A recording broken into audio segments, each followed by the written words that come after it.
Bonjour les amis, j'espère que vous allez bien, j'espère que vous êtes en forme. Aujourd'hui, j'ai de très bonnes nouvelles à vous annoncer. Si c'est la première fois que vous êtes sur cette chaîne Bonjour Canada et que vous vous intéressez sur ce merveilleux pays et que vous voulez venir faire des études, vous voulez venir travailler, vous voulez venir faire des affaires, c'est au bon endroit. Vous êtes au bon endroit, vous êtes à la bonne place. Je vais tout simplement vous inviter à prendre votre thé et vous asseoir parce qu'aujourd'hui, on va parler de vraies choses. Donc, si vous êtes dans les métiers que je vais énoncer dans quelques secondes, ça veut dire que vous avez quelque chose à faire et vous avez une opportunité qui se présente devant vous, right? Pour tous ceux qui sont là pour la première fois, je m'appelle Eric, j'anime cette chaîne Bonjour Canada avec Emily qui est un tout petit peu, un tout petit peu en retrait ces derniers jours parce qu'elle a beaucoup de choses qu'elle est en train de mettre en place, mais elle ne va pas tarder, elle va être là très prochainement, right? Donc, si vous êtes là pour la première fois, que vous êtes en Afrique, vous êtes en France, vous êtes en Europe, vous êtes en Belgique, vous êtes en Amérique du Sud, vous êtes au Burkina Faso, vous êtes au Mali, vous êtes au Sénégal, vous êtes au Burundi, vous êtes au Rwanda, en RDC, en Ouganda, au Kenya, partout. Je sais que vous nous suivez de partout, d'Algérie, du Maroc, de la Tunisie, de l'île Maurice, à différents endroits. En tout cas, je vous salue ce matin. Et je vais tout simplement vous inviter à faire ça, appuyer ce bouton et je vais vous inviter à vous abonner si c'est la première fois que vous regardez cette chaîne et que vous aimez, vous avez parcouru le contenu, vous aimez ce que nous partageons. En tout cas, c'est une bonne façon de faire parce que ça permet à l'algorithme YouTube de partager les vidéos à toutes les personnes qui veulent en tout cas avoir des informations sur le Canada. Right? Donc, le IRCC. Donc, si vous êtes là, vous savez ce que c'est IRCC, Immigration, Réfugiés et Citoyenneté Canada, ou IRCC, a désigné un nouvel organisme professionnel pour délivrer les évaluations de diplômes d'études ou ce que vous appelez E2E en français ou ACA en anglais. Restez avec nous pour découvrir les détails que je vais vous partager. Right? Depuis le 20 mai 2024, le Conseil canadien de certification en architecture ou CACB en anglais a été autorisé par le ministère de délivrer les EDE ou les ACA aux architectes. Donc il y a beaucoup de personnes qui veulent immigrer ici qui sont des architectes, ok, qui ne savent pas comment faire et que leurs diplômes peut-être ne sont pas reconnus. Okay? Cela signifie que vous êtes un architecte, que vous souhaitez immigrer au Canada via un programme comme le système fédéral d'entrée express. Ça, c'est un programme phare pour des personnes qui ont des diplômes, qui sont surdiplômés, comme les Africains. On aime étudier. Okay? Vous devez obtenir votre EDE auprès de l'organisme CACB. Ok? C'est beaucoup plus noté en anglais, mais si vous allez dans la barre de description, je vous donnerai le lien pour pouvoir voir sur le site d'immigration, sur le site de IRCC en français. Ok?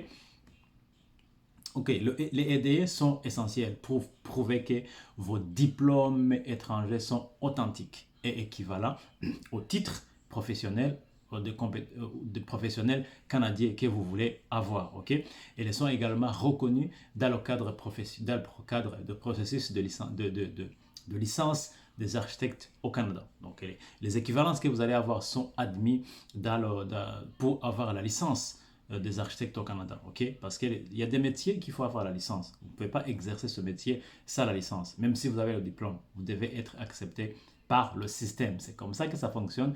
Ça s'appelle de métiers protégés. Et voilà, ça se fait partout là en France, dans tous les pays, ce métier existe, ok?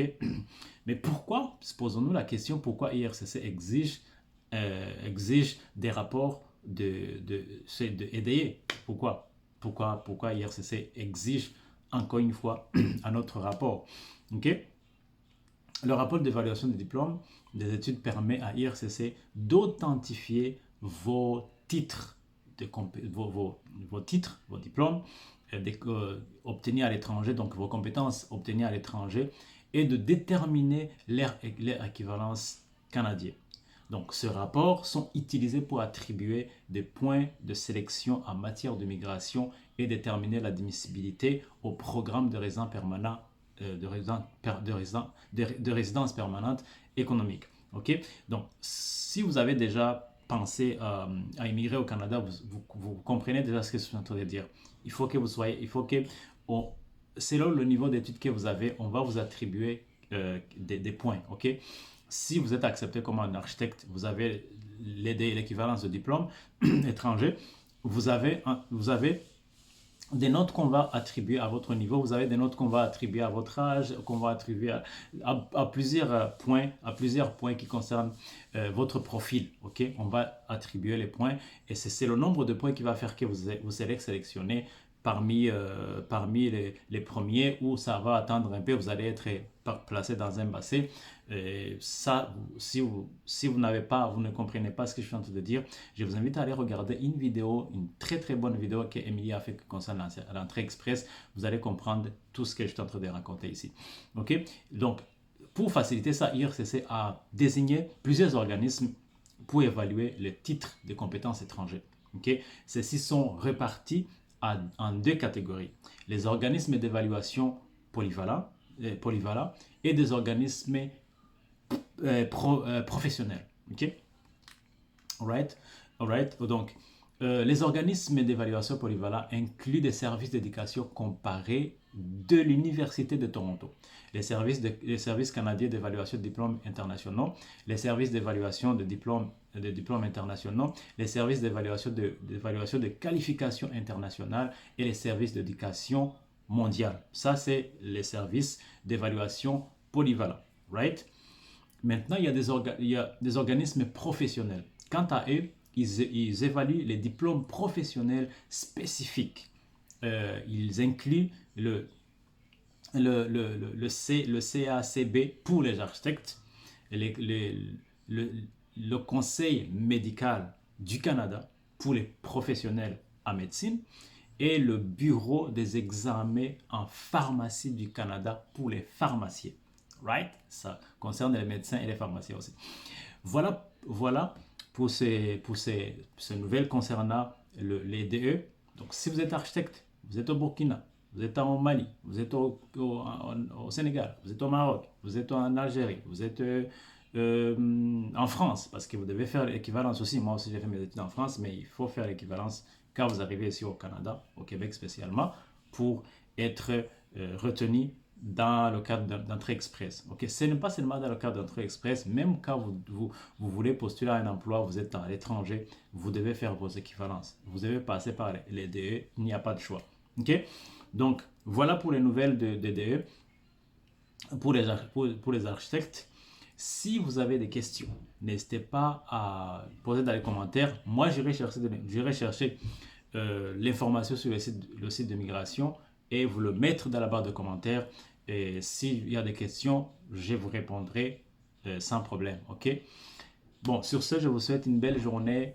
Merci d'avoir suivi la vidéo. À très bientôt. Des nouvelles informations sur l'immigration, sur les études, sur les affaires, sur l'économie canadienne. Sur l'investissement, je vous en parlerai en tout cas prochainement. N'hésitez pas à liker, comme on aime bien. On a une bonne culture. Abonnez-vous, partagez. Et si vous avez des questions, vous avez mon email. Moi, je réponds chaque semaine toutes les personnes qui m'écrivent. Ok, toutes les personnes qui envoient leurs questions, je réponds chaque semaine. Je prends du temps de la semaine pour vous répondre. Ok, sur ce, je vous souhaite une belle journée. Dites-moi ce que vous en pensez. Si vous êtes architecte, j'aimerais bien savoir et dans quel pays vous êtes. Et pourquoi pas se parler rapidos, par email ou par WhatsApp. Why not? Merci. À très bientôt. Bonne semaine à vous. On se parle rapidement. Bye.